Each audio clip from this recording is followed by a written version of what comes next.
He's that great. This is Klay Thompson, baby. And if I'm the Los Angeles Lakers, let me be the first to say that while I have to look at Kawhi Leonard because he's too great overall. I have to look at Kevin Durant because he's too great of an all-around talent overall. I got news for you. I think a legitimate argument could be made that whether it's the Knicks or the Lakers, that the person who should be targeted first is Klay Thompson. I don't know if the other dudes are obtainable.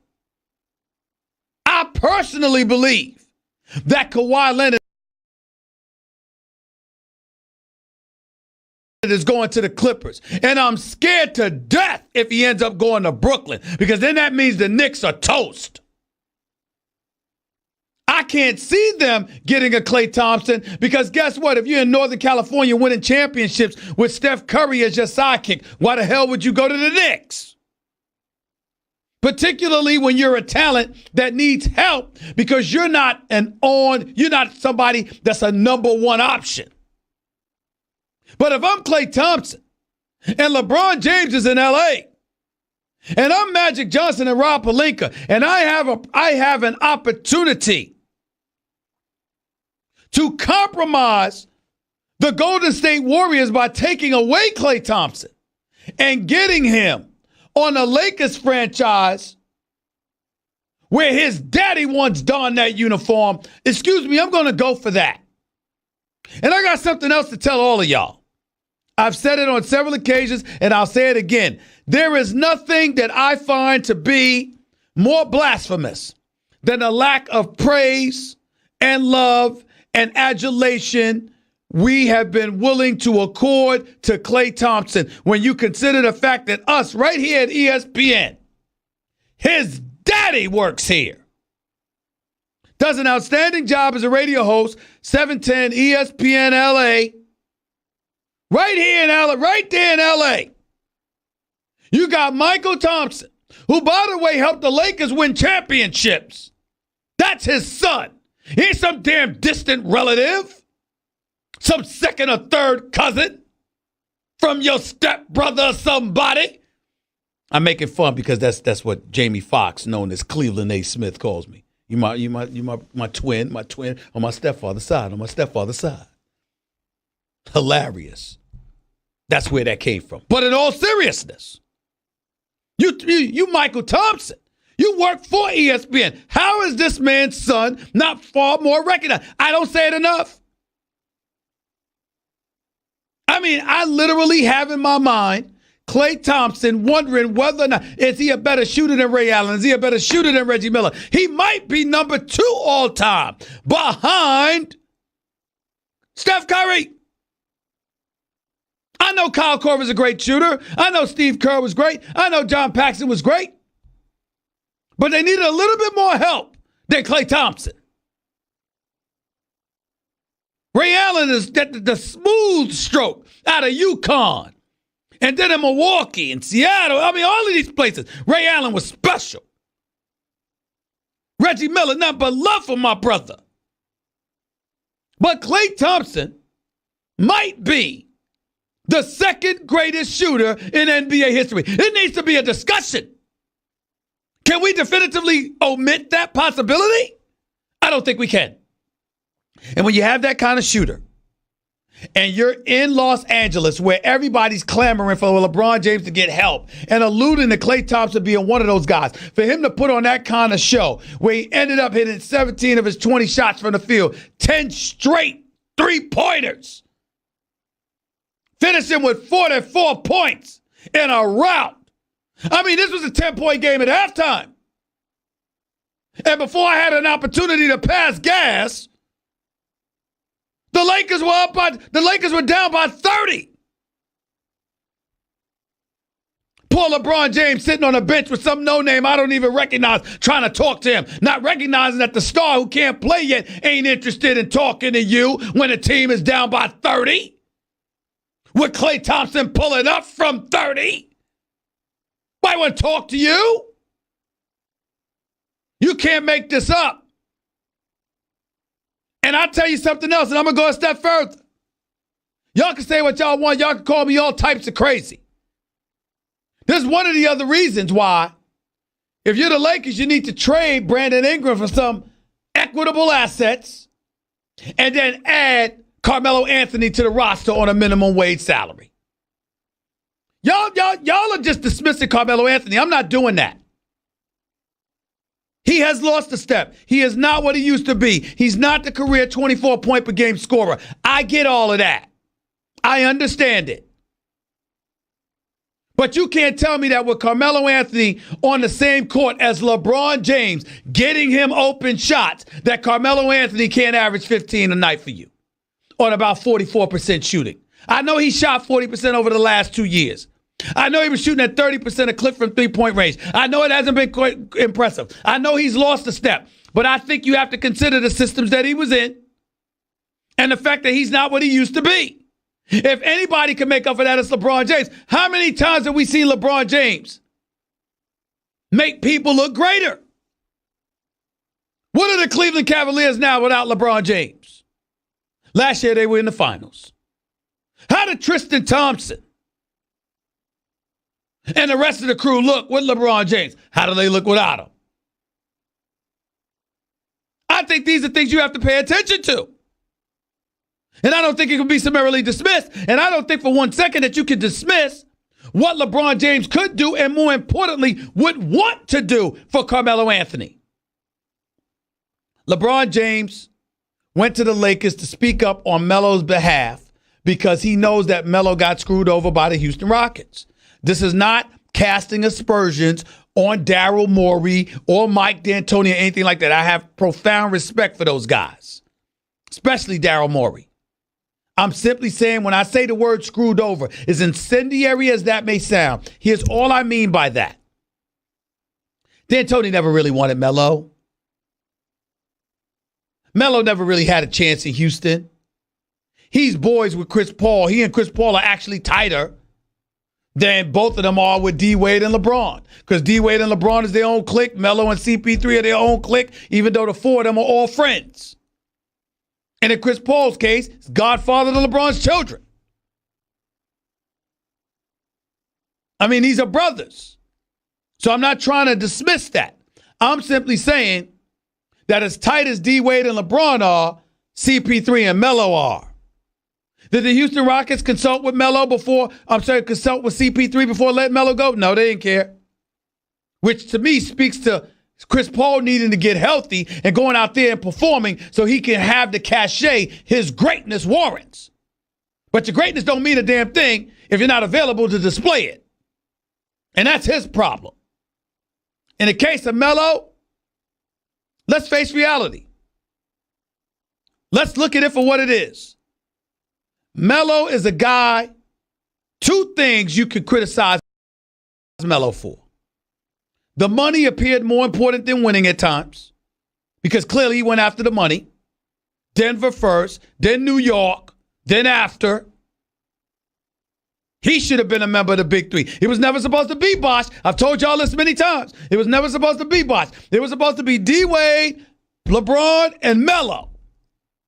But Melo took the 5-year guaranteed dollars from Denver, whereas Chris Bosh with D-Wade and LeBron all signed deals in 2007 that gave them an out 2010. Melo didn't do that because he wanted the guaranteed dollars. So he made the mistake chasing the money. But also, I think when we look at LeBron and the physical freak of nature that he is, Melo at 6'8", 240, while he wasn't fat and sloppy, bottom line is he could have taken care of himself physically better. Because I'm not seeing an eradication in the game of Melo.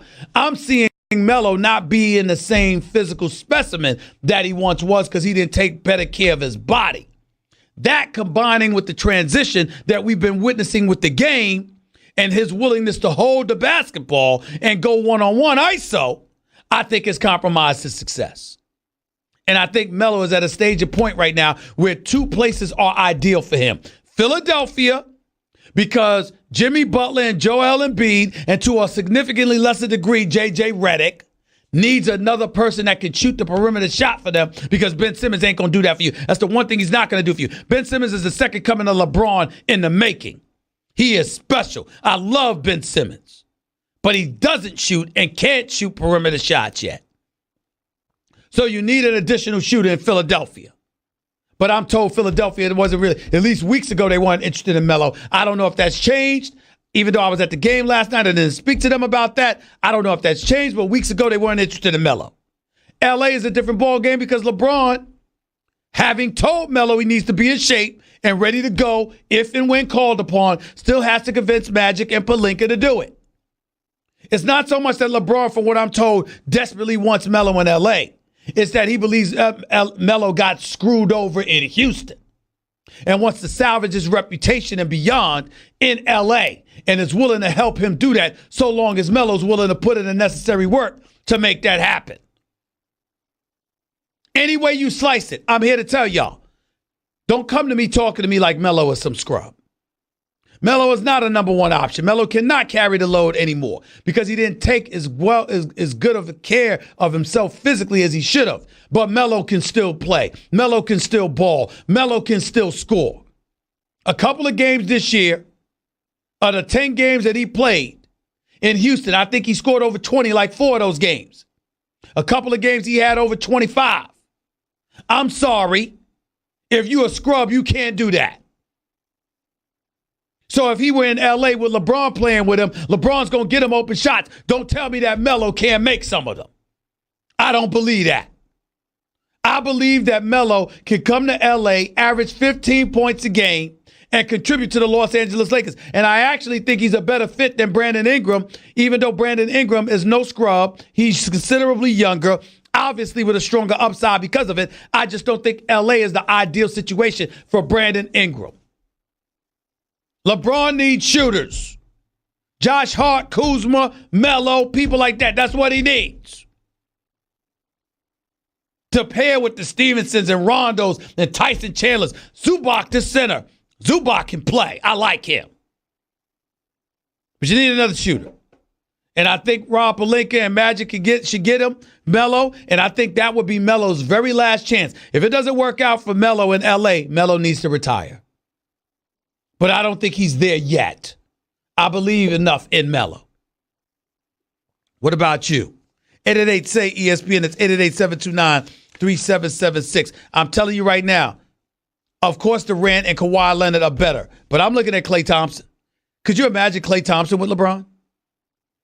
If I'm the Los Angeles Lakers, I'd go all out to get Klay Thompson. Why waste your energy on Kevin Durant, who talked about it being toxic to play with LeBron?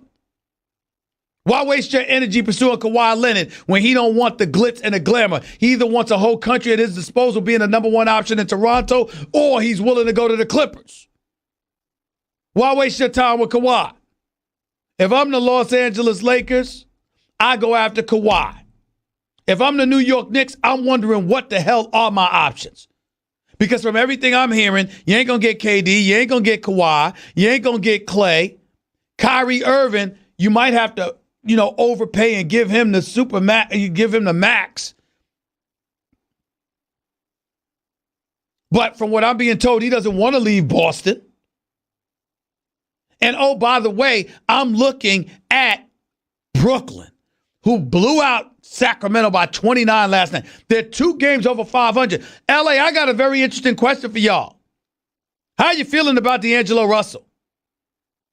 Oh, him diming out Swaggy P with his stupid, immature nonsense, videotaping him without Swaggy P knowing, costing him his relationship with Iggy Azalea, by the way. We held a lot against D'Angelo Russell for that. I got news for you. Hell with all of that. D'Angelo Russell is playing well. D'Angelo Russell looks a hell of a lot better than Lonzo Ball. So the Los Angeles Lakers got rid of D'Angelo Russell. Not only is Lonzo Ball not living up to what you would expect from a number 2 overall pick, not only Does it look like a mistake by the Lakers who passed up on Jason Tatum and De'Aaron Fox and Markkanen and Dennis Smith Jr. and Donovan Mitchell to grab Lonzo Ball, but they also moved D'Angelo Russell away because they knew they were going to get Lonzo Ball. So that's another player you can add to the list. I got news for you. This ain't as simple as everybody's making it out to be. D'Angelo Russell and the Brooklyn Nets, ladies and gentlemen, they're going to be a play in free agency. I got to look at it. Let me tell you something right now. I'm literally at this point with Sean Marks and what Kenny Atkinson is doing as a coach, with the talent and how hard they play and the way they look, playing the way that they play. I got to tell y'all something right now. The only issue I got with the Brooklyn Nets is the traffic on Atlantic Avenue. If the player can somehow manage to work their way through that, dealing with that nasty traffic in Brooklyn, I got news for you. The Brooklyn Nets are an incredibly attractive commodity. New York Knicks got a problem. They got a problem. Who's going to come? All this noise about Fizdale and these boys. I love David Fizdale. He needs more talent to work with. But we at a point right now where if you're the New York Knicks, the only thing right now that seems your best option, free agency ain't even your best option. You know what the Knicks' best option is right now? Losing practically every damn game on purpose the rest of the way so you can position yourself to give yourself the best shot at getting the number 1 overall pick, which is Zion Williamson. That's it. That's it. Outside of that, I don't know what to say about the Knicks. I really, really don't. 888-SAY-ESPN. That's 888-729-3776. You're listening live to the Stephen A. Smith Show, ESPN Radio, ESPN News. Remember, I'm going to get into Super Bowl 53. It's the New England Patriots against the Los Angeles Rams. I'm going to get into that next. Keyshawn Johnson, former NFL standout, number 1 overall pick of the New York Jets. Champion with the Tampa Bay Buccaneers, outstanding NFL analyst for the family here at ESPN, especially doing a great job with the morning drive as a morning drive host in LA, 710 ESPN LA. He will be on the show with me at the top of hour number 2 of the Stephen A. Smith Show right here on ESPN Radio and ESPN News. So stick around, don't touch that dial. I got more coming your way. By the way, when you're hiring, you don't want to waste time sorting through dozens of irrelevant resumes, do you? You want an efficient way to get to a short list of qualified candidates. That's why you need Indeed.com. Post a job in minutes, set up screening questions based on your job requirements, then zero in on qualified candidates using an intuitive online dashboard. Discover why 3 million businesses use Indeed for hiring. Post a job today at Indeed.com/hire. Search for greatness. Search Indeed. 888-SAY-ESPN is the number to call. 888-729-3776. You're listening live to Stephen A. ESPN Radio, ESPN News. Learn what affects your credit scores and what you can do to improve them with Credit Karma. Maybe you need to dispute an error on your credit report, or you're paying too much interest. Credit Karma can help with that. Visit creditkarma.com or download the app now. That's creditkarma.com.